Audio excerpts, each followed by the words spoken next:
Hello friends, how are you all. तो आज से मैं आपके लिए एक न्यू सेशन लेके आया हूँ जो आपके बिहार टीचर 4.0 के लिए बहुत ही ज़्यादा इम्पोर्टेंट होने वाला है। इस सेशन में आपको history, polity, geography, Bihar special के क्वेश्चन देखने को मिलेंगे और ये सेशन आपको डेली इवनिंग के 7 बजे देखने को मिलेगा। फर्स्ट आज हम लोग जो है अपने प्रीवियस ईयर क्वेश्चन के साथ स्टार्ट करेंगे। टीआरई 1, टीआरई 2, टीआरई 3 का क्वेश्चन हम लोग करेंगे। उसके बाद जो है हम लोग फिर अपने और भी इम्पोर्टेंट क्वेश्चंस की तरफ बढ़ेंगे। तो चलिए हम लोग अपने क्लास की शुरुआत करते हैं अपने क्वेश्चंस के साथ।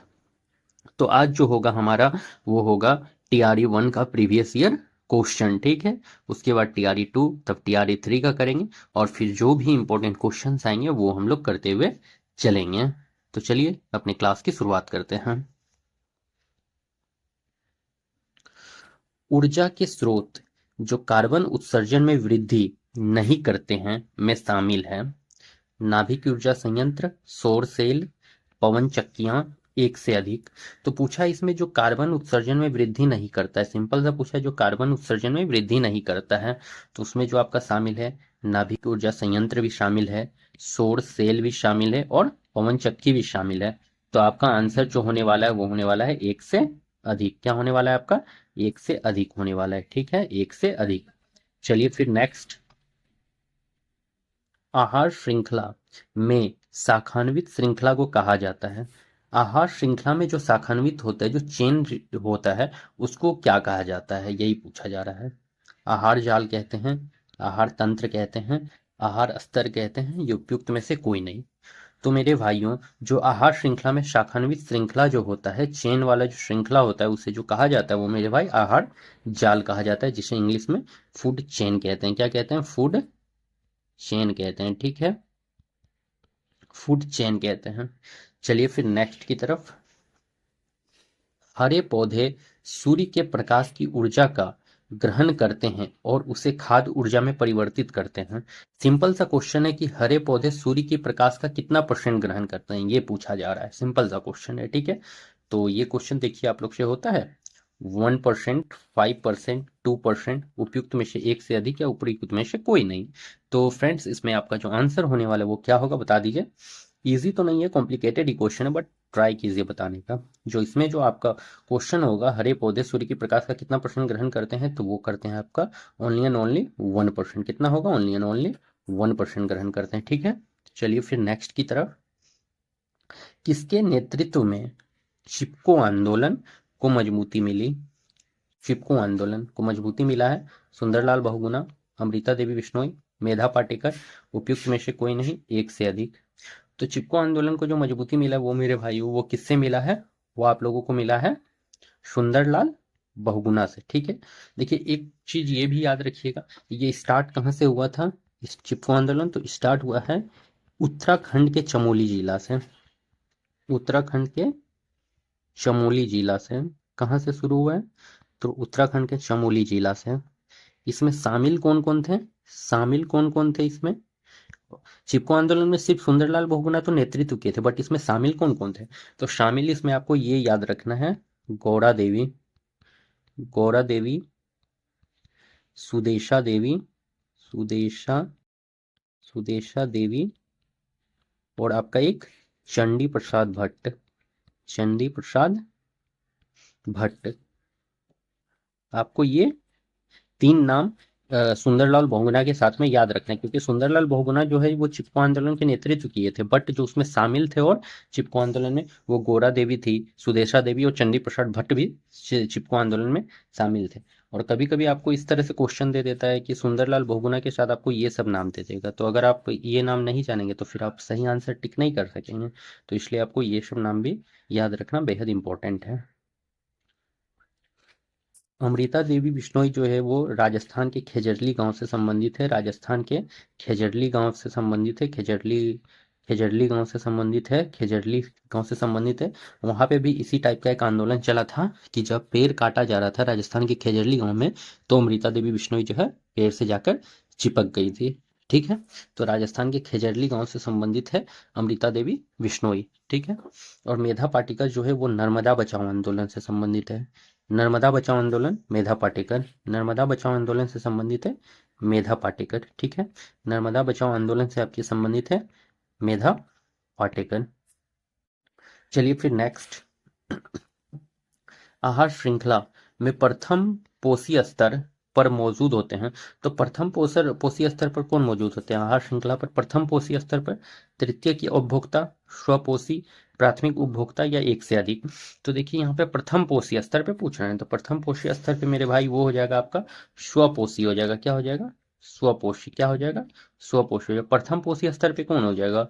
स्वपोषी हो जाता है। स्वपोषी मतलब जो अपना भोजन खुद बनाते हैं वो आएगा आपका प्रथम पोषी स्तर पे, ठीक है। चलिए फिर नेक्स्ट, निम्नलिखित में से कौन सा पारिस्थितिकी तंत्र में गैसीय, ये देखिए यहाँ पे गलत हो गया है, गैसीय गैसीय जैव भू रासायनिक चक्र नहीं है। गैसीय जैव भू रासायनिक चक्र नहीं है मतलब नहीं पूछा है ना कि गैसीय जैव भू रासायनिक चक्र नहीं पूछा है, नहीं। तो यहाँ पे कौन सा नहीं है? तो नाइट्रोजन चक्र जो आपका ये तो गैसीय, तो ये तो नहीं होगा। फॉस्फोरस चक्र, ऑक्सीजन चक्र भी तो आपका गैसीय, तो ये भी नहीं होगा। एक से अधिक या उपयुक्त में से कोई नहीं, ये आपका यहाँ जो हो जाएगा, यहाँ नहीं पूछा मतलब कि गैसीय जैव भू रासायनिक चक्र नहीं है, तो यहाँ पे आपका नहीं पूछा है, तो आपका ये फॉस्फोरस चक्र हो जाएगा। तो ये कैसा चक्र है? तो ये आपका अवसादी चक्र है। कैसा चक्र है? अवसादी चक्र, अवसादी चक्र है, अवसादी चक्र है, ठीक है। अवसादी चक्र है, ये कैसा चक्र है? अवसादी। आप देखिए बायोजियो केमिकल साइकिल में मतलब जैव भू रासायनिक चक्र में आपके बायोजियो केमिकल साइकिल में आपके दो टाइप के चक्र होते हैं, एक तो हो जाता है गैसीय और एक हो जाता है अवसादी मतलब सेडिमेंट वाला, ठीक है। अवसादी चक्र गैसीय और एक हो जाता है अवसादी चक्र। गैसीय में आपका क्या क्या आ जाता है? एक तो आ जाता है नाइट्रोजन चक्र, गैसीय में आपका आ जाता है नाइट्रोजन चक्र, नाइट्रोजन चक्र, ऑक्सीजन चक्र, ऑक्सीजन ऑक्सीजन चक्र, और एक हो जाता है जल चक्र मतलब वाटर चक्र, जल चक्र। तो ये गैसीय में 3 आ जाता है, और अवसादी वाला में एक याद रखिएगा, फॉस्फोरस चक्र याद रखिए। क्या याद रखिए? फॉस्फोरस चक्र। तो ये आपके क्या है? ये अवसादी चक्र में आ जाते हैं, ठीक है। तो ऑप्शंस के अकॉर्डिंग यहाँ पे फॉस्फोरस चक्र होगा, इस बात को आप लोग याद रखेंगे। चलिए फिर नेक्स्ट की तरफ, निम्नलिखित में से कौन सा जीव क्लोरोफिल की उपस्थिति में सूर्य के प्रकाश का उपयोग कर अकार्बनिक पदार्थों को कार्बनिक और यौगिकों में परिवर्तित करता है? जंतु है, स्वपोषी है, कुछ साइनोबैक्टीरिया, कुछ जीवाणु मतलब कि बैक्टीरिया है, कुछ जीवाणु मतलब कि बैक्टीरिया, उपयुक्त में से एक से अधिक। तो मेरे भाई इसमें जो आपका हो जाएगा वो हो जाएगा स्वपोषी भी हो जाएगा और कुछ जीवाणु भी हो जाएगा, फॉर एग्जाम्पल साइनोबैक्टीरिया। कुछ जीवाणु भी हो जाएगा, फॉर एग्जाम्पल साइनो बैक्टीरिया। देखिए आपके टीआरई 1 में जो था सिर्फ कुछ जीवाणु दिया हुआ, तो साइनो बैक्टीरिया नहीं दिया हुआ था, ठीक ना। तो ये साइनो बैक्टीरिया जो है हम साइड में अपने से ऐड कर दिए, जिससे कि आप लोगों को इस ये भी पता चल जाए कि आखिर वो कुछ जीवाणु में कौन सा आता है। तो वो साइनो बैक्टीरिया होता है, ठीक है, जो क्लोरोफिल की उपस्थिति में सूर्य के प्रकाश का उपयोग कर अकार्बनिक पदार्थ को कार्बनिक यौगिक में परिवर्तित करता है। तो स्वपोषी भी होगा और कुछ कुछ जीवाणु भी होगा, मतलब कि जैसे में साइनोबैक्टीरिया। तो यहाँ आंसर जो आएगा उपयुक्त में से एक से अधिक आएगा। क्या आएगा? उपयुक्त में से एक से अधिक। चलिए फिर नेक्स्ट की तरफ, निम्नलिखित में से किसके पास उच्च ऊर्जा स्तर और छोटा तरंगदैर्घ्य है? देखिए पूछ रहा है किसके पास उच्च ऊर्जा स्तर है, उच्च ऊर्जा स्तर और छोटा तरंगदैर्घ्य, उच्च ऊर्जा स्तर और छोटा तरंगदैर्घ्य है। तो दृश्यमान विकिरण, अवरक्त विकिरण, पराबैंगनी विकिरण, उपयुक्त में से एक से अधिक या उपयुक्त में से कोई नहीं। तो यहाँ पे क्या आ जाएगा? तो यहाँ पे मेरे भाइयों क्या आ जाएगा बता दीजिए आप लोग। आपका आ जाएगा यहाँ पे पराबैंगनी विकिरण। देखिए आज जो है मैं आपके लिए यहाँ पे डिटेल डिस्कशन नहीं करा रहा हूँ, ठीक है, डिटेल डिस्कशन पूरा नहीं कराएंगे, क्योंकि आज का मेन फोकस हमारा है कि बीपीएससी के जो प्रीवियस ईयर है वो सब हम लोग जान ले, ठीक है। इसके बाद से जो भी क्लास आपको प्रोवाइड कराया जाएगा, मतलब प्रीवियस ईयर कंप्लीट होने के बाद जो भी क्लास आपको प्रोवाइड किया जाएगा उसमें आपके सभी के डिटेल डिस्कशन रहेंगे, ठीक है। और डिटेल डिस्कशन मतलब कि कंप्लीट डिस्कशन ही रहेगा, जिसको देखने के बाद उससे बाहर तो आपका क्वेश्चन देखने को मिलने का ना के बराबर चांस रहेगा, ठीक है। मतलब सारे क्वेश्चन उसी के अंदर से देखने को मिलेंगे। अभी ये प्रीवियस ईयर क्वेश्चन में करा रहा हूँ, इसीलिए आपका उतना डिटेल में नहीं जा रहे हैं। सिर्फ यहाँ पे मेन मकसद हमारा है कि हम लोग जान लें कि किस टाइप का क्वेश्चन बीपीएससी पूछ रहा है, तो इस मकसद से आज हम लोग कर रहे हैं, ठीक है। जनसंख्या की वहन क्षमता किसके द्वारा निर्धारित की जाती है? तो जनसंख्या की वहन क्षमता किसके द्वारा निर्धारित होता है? सीमित संसाधन, जनसंख्या वृद्धि दर, जन्म दर, उपयुक्त में से एक से अधिक, उपयुक्त में से कोई नहीं। तो जनसंख्या की वहन क्षमता जो वो निर्धारित होती है सीमित संसाधन के द्वारा, ठीक है। चलिए फिर नेक्स्ट, मेथोग्लोबिमेनिया निम्नलिखित में से किसके दूषित पानी पीने के कारण होता है? मेथोमोग्लोबिमेनिया, इसी को ही कहा जाता है, इसको क्या कहते हैं, ब्लू बेबी सिंड्रोम भी कहते हैं, ब्लू बेबी सिंड्रोम भी कहा जाता है, ठीक है। तो ये किसका दूषित पानी पीने के कारण मेथोमोग्लोबिमेनिया या फिर ब्लू बेबी सिंड्रोम होता है? फॉस्फेट, नाइट्रेट, कैडमियम, ये उपयुक्त में से एक से अधिक। तो मेरे भाई वो जो होता है आपका नाइट्रेट के पीने के कारण, नाइट्रेट से दूषित पानी पियेंगे तो हमको ब्लू बेबी सिंड्रोम बीमारी होगा या मेथोमोग्लोबिमेनिया होगा, ठीक है। चलिए फिर नेक्स्ट की तरफ, पारितंत्र में ऊर्जा का प्रवाह होता है। पारितंत्र में ऊर्जा का प्रवाह कैसा होता है ये पूछा है। त्रिदिशिक, एक दिशिक, बहुदिशिक या उपयुक्त में से एक से अधिक, उपयुक्त में से कोई नहीं। तो पारितंत्र में ऊर्जा का जो प्रवाह होगा मेरे भाई, ऊर्जा का प्रवाह जो होगा वो कैसा होगा? त्रिदिशिक, तीन दिशा में होगा ना, एक दिशिक होगा या बहुदिशिक? बहुदिशिक तो होगा नहीं, जब भी ऊर्जा प्रवाह होगा वो एक दिशा में होगा। किस में होगा? एक दिशा में, तो इसलिए एक दिशिक इसका आंसर आएगा, ठीक है। एक दिशा में होता है, ठीक है। चलिए फिर नेक्स्ट की तरफ, निम्नलिखित में से कौन सा पारितंत्र का संघटक है? पारितंत्र का संघटक है कौन सा है? सूक्ष्म जीव है, ये देखो यहाँ पे S2 लिख दिए, यहाँ पे जंतु होगा, सूक्ष्म जीव है, जंतु है, पादप है या उपयुक्त में से एक से अधिक है? क्या होगा बताओ, बताओ क्या होगा? पारितंत्र का संघटक कौन कौन सा है? तो पारितंत्र का जो संघटक होगा वो सूक्ष्म जीव भी होगा, जंतु भी होगा और पादप भी होगा, मतलब कि उपयुक्त में से एक से अधिक। क्या होने वाला है यहाँ पे? उपयुक्त में से एक से अधिक, ठीक है। चलिए फिर नेक्स्ट की तरफ, निम्नलिखित में से कौन सी गैस लैंडफिल में से उत्पन्न होती है? पूछा है यहाँ लैंडफिल से उत्पन्न होने वाला गैस कौन सा है, लैंडफिल से उत्पन्न होने वाला गैस पूछा है ना, तो कौन सा है? तरल petroleum gas, sulphur dioxide, methane या उपयुक्त में से एक से अधिक। तो देखिए मेरे भाई, जो लैंडफिल से उत्पन्न होने वाला गैस है वो आपका है मीथेन। क्या है वो आपका? है मीथेन है, मीथेन क्या है? मीथेन है, ठीक है, मीथेन। इस बात को याद रखेंगे, मीथेन है आपका लैंडफिल से उत्पन्न होने वाला गैस। चलिए फिर नेक्स्ट की तरफ, निम्नलिखित में से कौन जंगल में आहार श्रृंखला का प्रतिनिधित्व करता है? आहार श्रृंखला का प्रतिनिधित्व करता है, ठीक है। तो आहार श्रृंखला का प्रतिनिधित्व कौन करता है इसमें से आपको बताना है। पादप, खरपतवार, मछली, पादप हिरन शेर, पादप मेढक सांप या फिर उपयुक्त में से एक से अधिक। तो देखिए मेरे भाई, यहाँ जो आपका पादप, खरपतवार, मछली तो नहीं होना है। पादप को मेढक खाएगा? नहीं।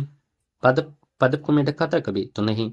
पादप को हिरन खाएगा? बिल्कुल खाएगा, और हिरन को फिर शेर खा जाएगा। तो यही आपका क्या हो जाएगा, ये आहार श्रृंखला का प्रतिनिधित्व जो कर रहा है ये वाला ऑप्शन कर रहा है। तो इसीलिए आपका जो आंसर होने वाला है वो होने वाला है 2 नंबर, ऑप्शन नंबर बी। चलिए फिर नेक्स्ट की तरफ, खाने के डिब्बे पर, नहीं ये गलती हो गई यहाँ पे, यहाँ पे जिंक के बजाय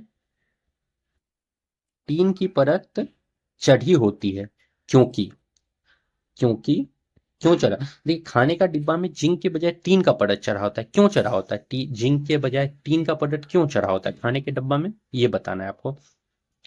टीन की तुलना में जिंक अधिक प्रतिक्रियाशील है, ठीक, पहला बात। जिंक टीन की तुलना में महंगा है, टीन की तुलना में जिंक का गलनांक अधिक होता है, उपयुक्त में से एक से अधिक या उपयुक्त में से कोई नहीं। तो क्या होगा बताइए आप लोग? यहाँ जो होगा मेरे भाई वो आपका हो जाएगा, टीन की तुलना में जिंक अधिक प्रतिक्रियाशील है, ये होगा। टीन की तुलना में जिंक अधिक प्रतिक्रियाशील है, तो ये आंसर होने वाला है। चलिए फिर नेक्स्ट की तरफ, अंडाशय द्वारा कौन सा कार्य किया जाता है? अंडा, ये आ गया आपका बायो का क्वेश्चन। ठीक है, तो यहाँ पूछा है अंडाशय द्वारा कौन सा कार्य होता है? एस्ट्रोजन का स्राव, प्रोजेस्टेरोन का स्राव, डिम का निर्माण या एक से अधिक। तो अंडाशय जो है एक फीमेल का पार्ट है, रिप्रोडक्टिव पार्ट है, फीमेल का रिप्रोडक्टिव पार्ट है अंडाशय। ठीक है, तो अंडाशय का क्या कार्य है ये पूछा है, काम पूछा है, अंडाशय का मतलब क्या काम है। तो एस्ट्रोजन का स्राव, बिल्कुल एस्ट्रोजन का स्राव करता है। प्रोजेस्टेरोन का स्राव, बिल्कुल प्रोजेस्टेरोन का स्राव होता है। और डिम का निर्माण, तो बिल्कुल डिम का भी निर्माण होता है। तो इसलिए इसका आंसर जो होने वाला है एक से अधिक होने वाला है, एक से अधिक। ठीक है, चलिए फिर नेक्स्ट की तरफ। इमली में कौन सा अम्ल है? लैक्टिक, पैंथोनिक, टार्टरिक या उपयुक्त में से एक से अधिक। तो आपका इमली में कौन सा अम्ल पाया जाता है? एसिड पूछा है कि इमली में आपका कौन सा मिलता है एसिड।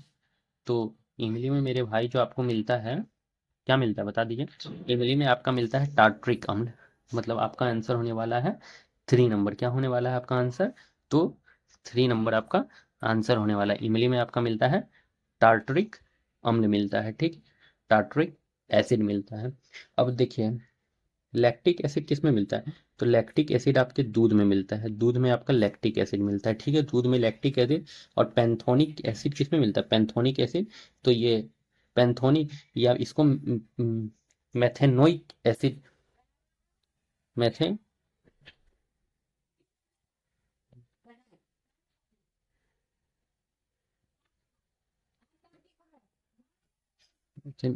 मेथेनोइक एसिड किस में होता है? तो मेथेनोइक एसिड आपका ठीक है डंक में मिलता है। मेथेनोइक एसिड किस में मिलता है? तो चींटी के डंक में मिलता है। ठीक है, और टार्ट्रिक एसिड किस में मिलता है? तो आपका इमली में मिलता है। चलिए फिर नेक्स्ट।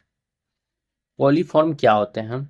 अति ठंडे अति ठंडे वातावरण में पाए जाने वाले बैक्टीरिया, प्राणियों के पाचन नाल में उपस्थित बैक्टीरिया, गर्म चश्मों में पाए जाने वाले बैक्टीरिया, उपयुक्त में से एक से अधिक।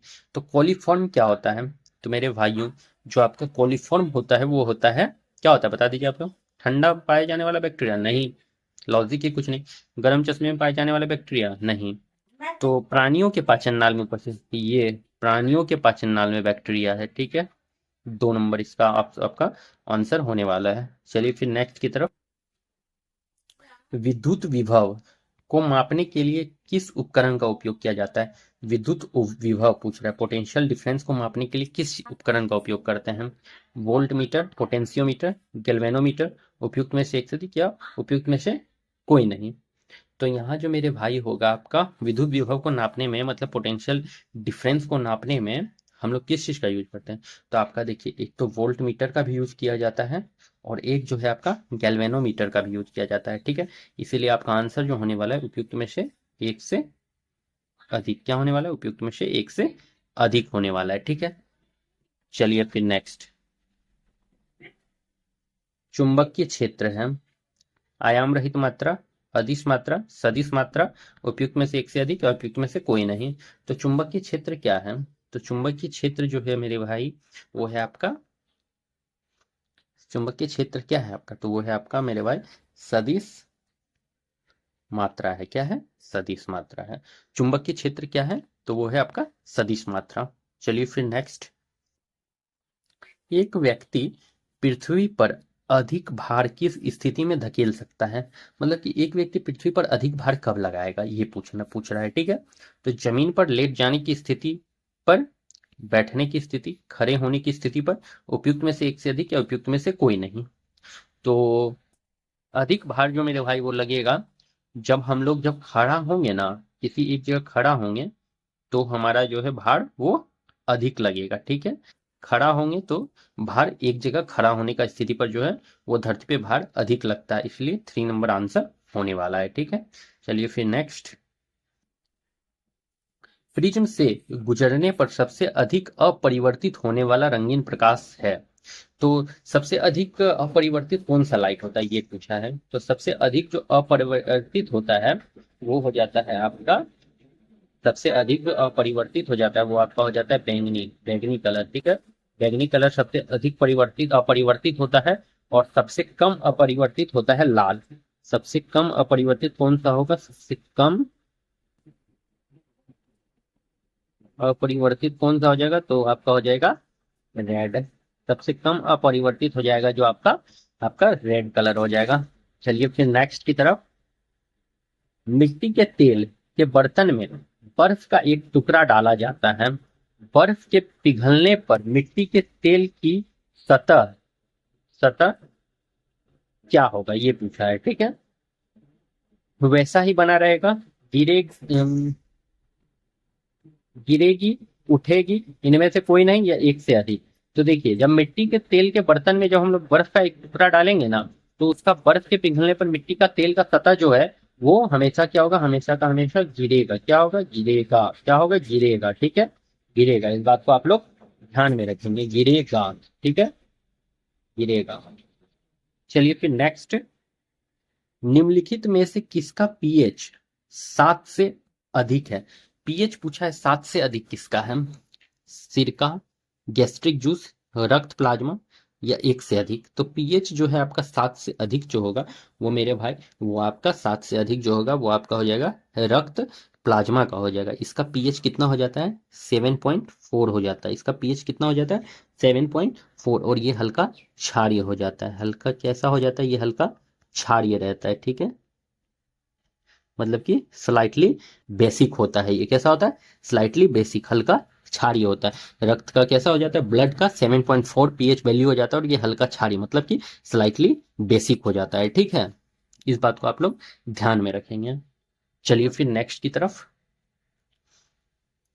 एक सामान्य नेत्र लेंस की नाभिक दूरी होती है लगभग, मतलब एक सामान्य नेत्र लेंस की नाभिक दूरी पूछा है, नाभिक दूरी। तो सामान्य नेत्र लेंस के नाभिक दूरी क्या हो जाएगा, कितना हो जाएगा, 2 सेंटीमीटर, 1 मिलीमीटर, 25 सेंटीमीटर, ये उपयुक्त में से एक से अधिक।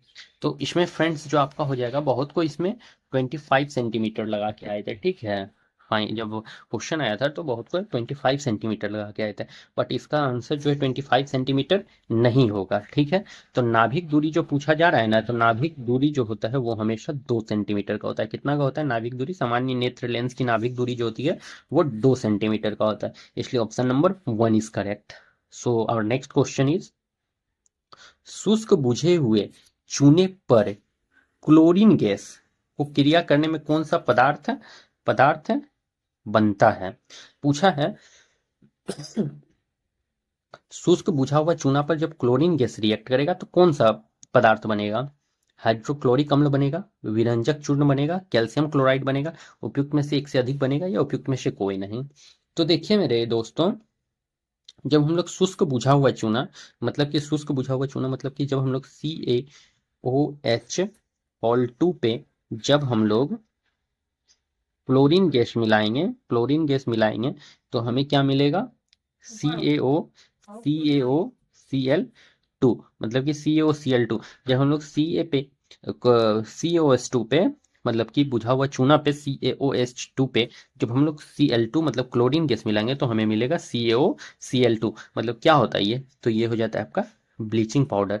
तो ये हो जाएगा विरंजक चूर्ण। ब्लीचिंग पाउडर को क्या कहा जाता है, विरंजक चूर्ण। ठीक है, क्या हो जाता है, विरंजक चूर्ण। तो इसका आंसर हो जाएगा विरंजक चूर्ण, या इसी को कहते हैं ब्लीचिंग पाउडर। ठीक है, चलिए फिर नेक्स्ट। माता पिता से संतति में लक्षणों के पहुंचने की प्रक्रिया को कहते हैं जीन, रूपांतरण, अनुवांशिकता। उपयुक्त में से एक से अधिक, उपयुक्त में से कोई नहीं। तो जब माता पिता से जब उसके संतान में जो लक्षण पहुंचता है उसको क्या कहते हैं, देखो माता पिता से जब उसके संतान में ऑफस्प्रिंग में जो उसका कैरेक्टर जो पहुंचता है माता पिता को, उसको क्या कहते हैं, अनुवांशिकता कहा जाता है। क्या कहा जाता है, अनुवांशिकता कहा जाता है। क्या कहा जाता है, अनुवांशिकता कहा जाता है। तो ऑप्शन नंबर 3 इज करेक्ट। चलिए फिर नेक्स्ट। लोहे के बुरादे में तनु अम्ल डालने से क्या होता है। कोई प्रतिक्रिया नहीं होती है, हाइड्रोजन गैस और आयरन क्लोराइड का उत्पादन, क्लोरीन गैस और आयरन हाइड्रोक्साइड बनते हैं, उपयुक्त में से एक से अधिक। तो यहाँ पूछा है आपसे, क्या पूछा है कि जब लोहे का बुरादा में तनु अम्ल डालेंगे तो क्या होगा, ये पूछा है। ठीक है, तो इसमें जो मेरे भाइयों होगा, जब लोहे का बुरादा में तनु अम्ल डालेंगे तो आपका जो है, आपका क्या होगा, हाइड्रोजन गैस और आयरन क्लोराइड का उत्पादन होगा। हाइड्रोजन गैस और आयरन क्लोराइड का उत्पादन होगा। सो करेक्ट ऑप्शन जो होगा हमारा वो होगा बी। ठीक है, चलिए फिर नेक्स्ट, बाढ़। बाढ़ को रोकने के लिए सबसे उत्तम विधि कौन है? देखिए, बाढ़ बाढ़ को रोकने के लिए सबसे अच्छी विधि कौन है या उत्तम विधि कौन सी है? वनोन्मूलन है, चराई है, चराई, वनारोपण है, उपयुक्त में से एक से अधिक या उपयुक्त में से कोई नहीं। वनोन्मूलन का मतलब होता है कि वो जंगल को काट देना, चराई चरा देना, और वनारोपण मतलब कि जंगल लगाना। तो बाढ़ को रोकने के लिए सबसे बेहतर विधि या उत्तम विधि जो होने वाला है वो क्या होगा, बता दीजिए आप लोग। बहुत इजी क्वेश्चन है, बताइए क्या होगा। वो आपका वनारोपण, मतलब कि वनारोपण, जितना ज्यादा जंगल रहेगा उतना बाढ़ को रोकने के लिए हमारे लिए इजी होगा। जितना ज्यादा जंगल रहेगा बाढ़ को रोकना उतना ज्यादा इजी हो जाएगा। तो हमारा ऑप्शन जो होगा वो थर्ड नंबर करेक्ट होने वाला है। चलिए फिर नेक्स्ट,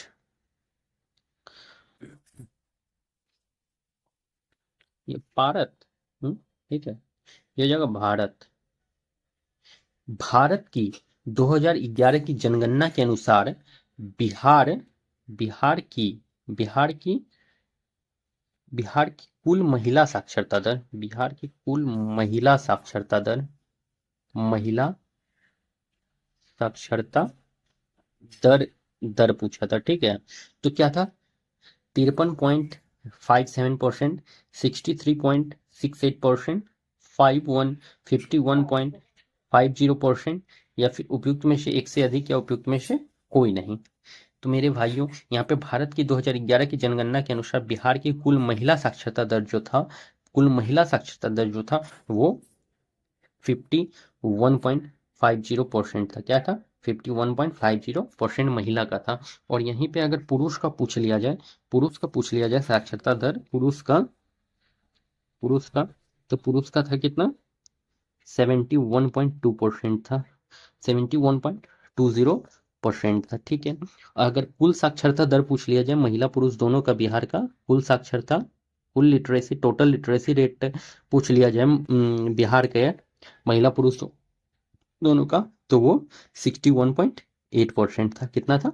61.8%। और पुरुष का 71.20% और महिला का 51.50% था। ठीक है, चलिए फिर नेक्स्ट, मोहम्मद बिन तुगलक के शासन काल में भारत आए प्रसिद्ध मुस्लिम खोजकर्ता इब्न बतूता किस देश के थे?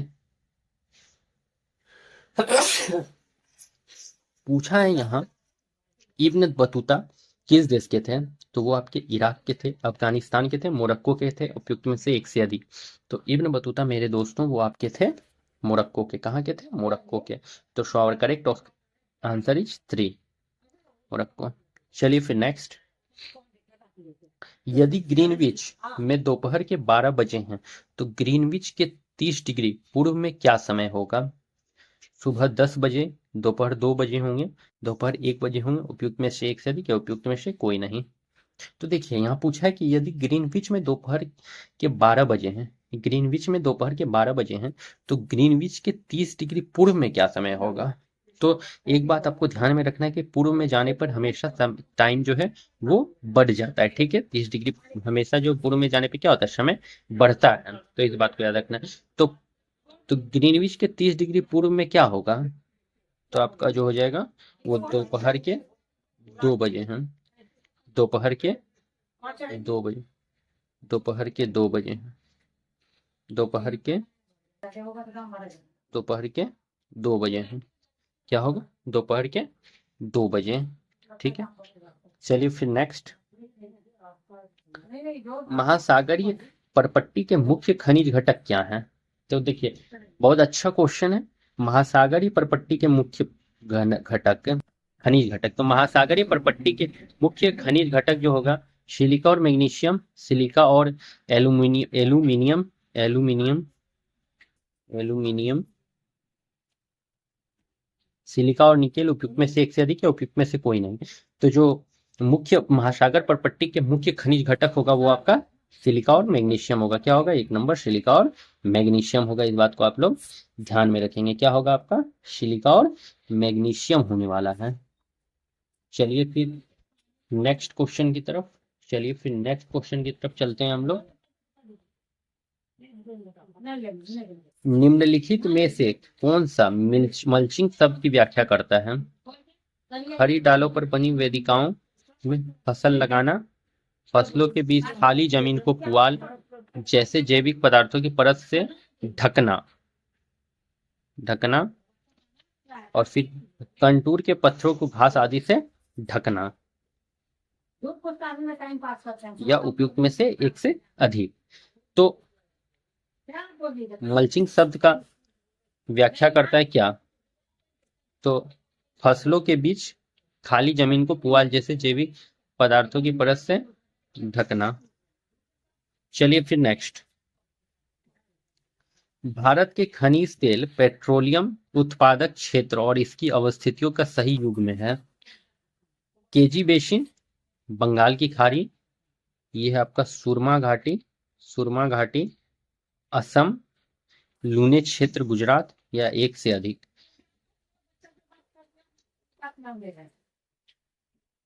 असम। तो यहाँ पे हो जाएगा खनिज तेल पेट्रोलियम उत्पादक क्षेत्र, तो ये कौन कौन हो जाएगा? आपका केजी बेसिन भी हो गया जो बंगाल की खाड़ी में है, सुरमा घाटी भी हो जाएगा जो असम में है, सुरमा घाटी भी हो जाएगा जो असम में है, लूनी क्षेत्र भी हो जाएगा जो गुजरात में है। तो यहाँ जो सही आंसर होने वाला है एक से अधिक, क्या होने वाला है? एक से अधिक होने वाला है। चलिए फिर नेक्स्ट, छोटा नागपुर क्षेत्र के मुंडा और संथाल निम्नलिखित में से किस पेड़ की पूजा करते हैं? तो छोटा नागपुर कहाँ पे पड़ता है? तो ये आपका झारखंड में पड़ता है। कहाँ पे पड़ता है? तो ये झारखंड में पड़ता है छोटा नागपुर, ठीक है।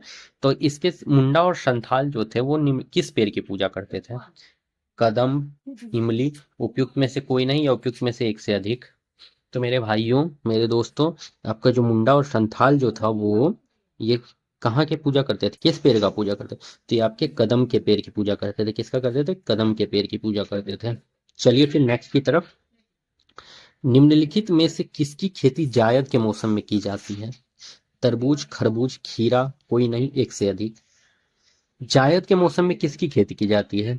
जायद के मौसम में, तो जायद के मौसम में मेरे भाइयों वो आपकी खेती की जाती है, तरबूज की भी करी जाती है, खरबूज की भी करी जाती है और खीरा भी करी जाती है। इसीलिए यहाँ पे जो ऑप्शन होने वाला है वो एक से अधिक होने वाला है। क्या होने वाला है? एक से अधिक होने वाला है आपका answer. So our the correct option is question answer number 5। चलिए फिर नेक्स्ट की तरफ, भूकंप के संबंध में निम्नलिखित में से कौन सा कथन सत्य है? जानवरों के व्यवहार का अध्ययन स्थानीय लोगों द्वारा अपनाई गई भूकंप की भविष्यवाणी के तरीकों में से एक है। पी तरंगे अनुप्रस्थ तरंगे हैं। धरातल पर उद्गम केंद्र के ऊपर के स्थान को अधिकेंद्र कहते हैं। उपयुक्त में से एक से अधिक या उपयुक्त में से कोई नहीं। तो यहाँ पे क्या होगा बताइए आप लोग, क्या होने वाला है बताइए। तो पहली बात जो है आपका, जानवरों के व्यवहार का अध्ययन स्थानीय लोगों द्वारा अपनाए गए भूकंप की भविष्यवाणी के तरीकों में से एक है। ये बात बिल्कुल सही है, ठीक है। पी तरंगे अनुप्रस्थ तरंगे है तो नहीं, पी तरंगे अनुप्रस्थ तरंगे नहीं है। ये कैसी तरंगे है? तो अनुधेरी तरंगे है। पी तरंगे अनुप्रस्थ है नहीं, अनुधेरी हो जाएगा, ठीक है। और धरातल पर उद्गम केंद्र के ऊपर के स्थान को अधिकेंद्र कहते हैं, तो बिल्कुल सही बात, धरातल पर उद्गम केंद्र के ऊपर के स्थान को अधिकेंद्र कहते हैं। तो उपयुक्त में से एक से अधिक आपका जो है वो सही आंसर होने वाला है। उपयुक्त में से एक से अधिक सही आंसर होगा। चलिए फिर नेक्स्ट की तरफ, निम्नलिखित में से कौन सा कथन उत्तरी अमेरिका महाद्वीप की लेक सुपेरियर के संबंध में सत्य है? लेक सुपेरियर के विषय में बोल रहा है, कौन सा सत्य मतलब कौन सा ट्रू है लेक सुपेरियर के बारे में, ठीक है। यह दोनों देशों के मध्य लगभग 1700 किलोमीटर लंबी सीमा बनाती है। यह विश्व का खारे जल का सबसे बड़ा झील है। यह कनाडा और यूएसए के मध्य भौगोलिक सीमा बनाती है। उपयुक्त में से एक से अधिक। तो बताइए इसमें आप लोग क्या होने वाला है, बता दीजिए क्या होगा। तो इसका जो सही होगा आंसर वो होगा हमारा ऑप्शन नंबर सी। क्या होगा? Option number C. यह कनाडा और यूएसए के मध्य भौगोलिक सीमा बनाती है। Option number C is our correct answer. चलिए फिर नेक्स्ट की तरफ, आकार और माप में समानता के कारण किस ग्रह को पृथ्वी का जुड़वा ग्रह माना जाता है? पृथ्वी का जुड़वा ग्रह किसे माना जाता है? तो पृथ्वी का जुड़वा माना जाता है आपके, अरे शुक्र है, मुक्र लिखा गया है, शुक्र पृथ्वी का जुड़वा या पृथ्वी का बहन किसे माना जाता है? शुक्र को, बृहस्पति को, मंगल को या उपयुक्त में से एक से अधिक? तो आपका पृथ्वी का जुड़वा ग्रह जो माना जाता है वो शुक्र को माना जाता है, ठीक है, शुक्र को माना जाता है। और इसे पृथ्वी का बहन भी कहा जाता है, पृथ्वी का बहन भी कहा जाता है, पृथ्वी का बहन भी कहा जाता है, पृथ्वी का बहन भी कहा जाता है शुक्र को ही। तो पृथ्वी का जुड़वा ग्रह किसे माना जाता है? तो शुक्र को माना जाता है, ठीक है। चलिए फिर नेक्स्ट की तरफ। निम्नलिखित में से कौन सा देश है, ये क्या है, कौन सा देश सरबस नदी, सॉरी अमेजन यहाँ होगा, अमेजन नदी बेसिन का एक हिस्सा है। वेनेजुएला, अर्जेंटीना, चिली या उपयुक्त में से एक से अधिक? तो निम्नलिखित में कौन सा देश जो अमेजन नदी बेसिन का एक हिस्सा है? तो अमेजन नदी बेसिन का एक हिस्सा जो है मेरे दोस्तों वो है आपका वेनेजुएला। क्या है आपका? वेनेजुएला है। क्या है आपका? वेनेजुएला है अमेजन नदी बेसिन का एक हिस्सा। चलिए फिर नेक्स्ट। निम्नलिखित में से कौन सा विकल्प पृथ्वी की सतह से शुरू होकर वायुमंडल परतों का सही क्रम है? तो पृथ्वी के सतह से शुरू होकर वायुमंडल के परत का सही क्रम कौन सा है, ये आपको बताना है। तो क्षोभ मंडल, मध्यमंडल, तापमंडल, समतापमंडल, ब्रह्मंडल, क्षोभ मंडल, समतापमंडल, मध्यमंडल, तापमंडल, ब्रह्मंडल, क्षोभ मंडल, मध्यमंडल, समतापमंडल, ब्रह्मंडल। उपयुक्त में से एक से अधिक, उपयुक्त में से कोई नहीं। तो आपका जो हो जाएगा, पहले आ जाएगा आपका क्षोभ मंडल आ जाएगा, तब आ जाएगा आपका समताप मंडल आ जाएगा, तब आ जाएगा आपका मध्य मंडल आ जाएगा, तब आपका ताप मंडल और उसके बाद ब्रह्मंडल आ जाएगा। तो option number B is correct, option number B is correct, option number B is correct, ठीक है। पहले क्षोभ मंडल, तब समताप मंडल, तब मध्य मंडल, तब ताप मंडल, तब ब्रह्मंडल, ठीक है। चलिए फिर नेक्स्ट की तरफ। स्थानांतरित शील कृषि के स्थानीय और संबंधित देश का सही युग्म है। लडांग जो हो जाएगा, लडांग मलेशिया, चाइना बांग्लादेश, मिल्पा रोडेशिया जिम्बाब्वे, उपयुक्त में से एक से अधिक। तो यहाँ पे मेरे फ्रेंड जो आपका होना चाहिए होगा लदांग जो है आपके मलेशिया की स्थानांतरित कृषि का नाम है, सही बात है। चाइना जो है बांग्लादेश की कृषि का नाम है। मिल्पा जो है रोडेशिया, तो नहीं, मिल्पा रोडेशिया का नहीं है। तो स्थानांतरित कृषि का नाम कहाँ का क्या है वो देख लेना है आपको। तो लदांग जो है मलेशिया, चाइना बांग्लादेश का है। तो उपयुक्त में से एक से अधिक आपका आंसर होने वाला है, उपयुक्त में से एक से अधिक। चलिए फिर नेक्स्ट की तरफ। वह महिला स्वतंत्रता सेनानी कौन थी जो स्वतंत्रता आंदोलन की वयोवृद्ध महिला के रूप में विख्यात थे? वयोवृद्ध महिला के रूप में विख्यात थी। तो वयोवृद्ध महिला के रूप में विख्यात कौन थी? तो विष्णु देवी माँ, अरुणा आशफ अली, गुलाब कौर या उपयुक्त में से एक से अधिक? तो वयोवृद्ध महिला के रूप में जो जानी जाती थी वो आपकी अरुणा आशफ अली जानी जाती थी। और ये जो थी ना आपकी रेल मंत्री भी थी, रेल मंत्री भी थी। अरुणा आशफ अली जो थी वो रेल मंत्री भी थी। चलिए फिर नेक्स्ट। ये क्या हो गया? ये देखो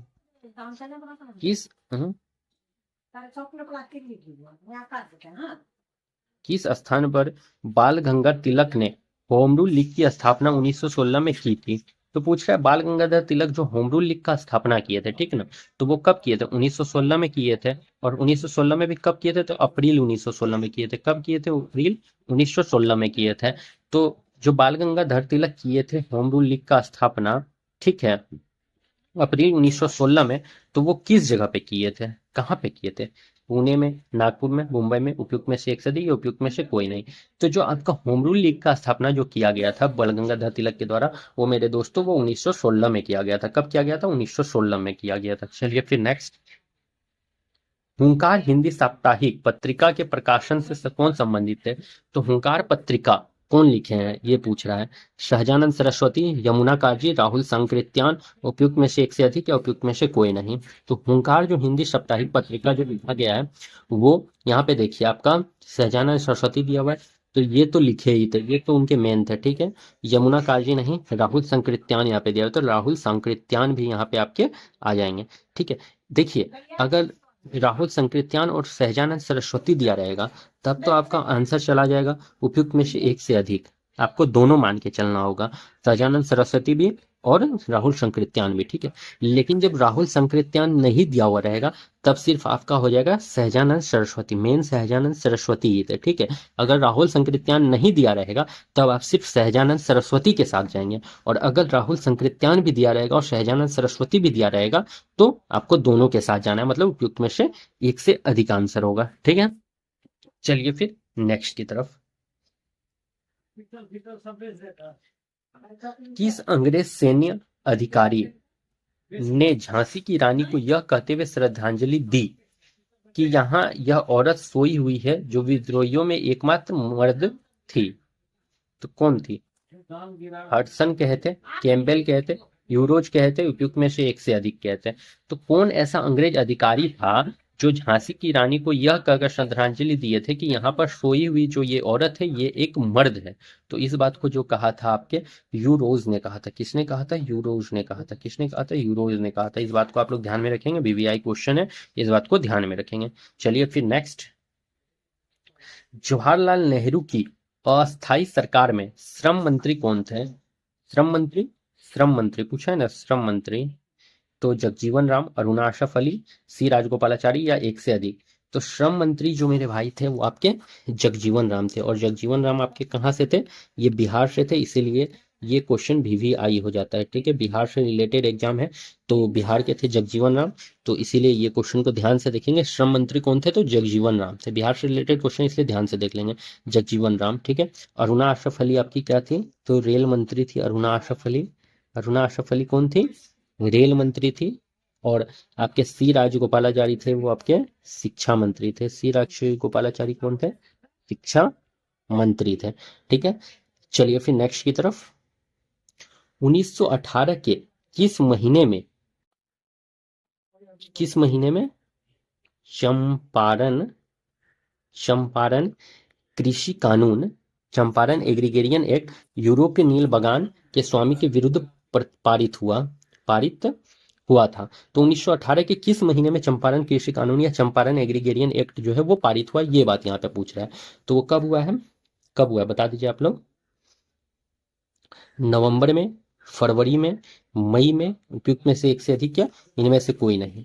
तो यहाँ जो आपका आंसर होने वाला है मेरे भाइयों वो आपका होने वाला है उपयुक्त में से कोई नहीं। यहाँ पे क्या आएगा आंसर आपका? उपयुक्त में से कोई नहीं आएगा, ठीक है। उपयुक्त में से कोई नहीं आएगा। तो किस मंथ में हुआ था? 1918 के किस महीने में चंपारण कृषि कानून या चंपारण एग्रीगेरियन कमेटी पारित हुआ था? तो किस महीने में? तो आपका हो गया था ये आपका मार्च में पारित हुआ था।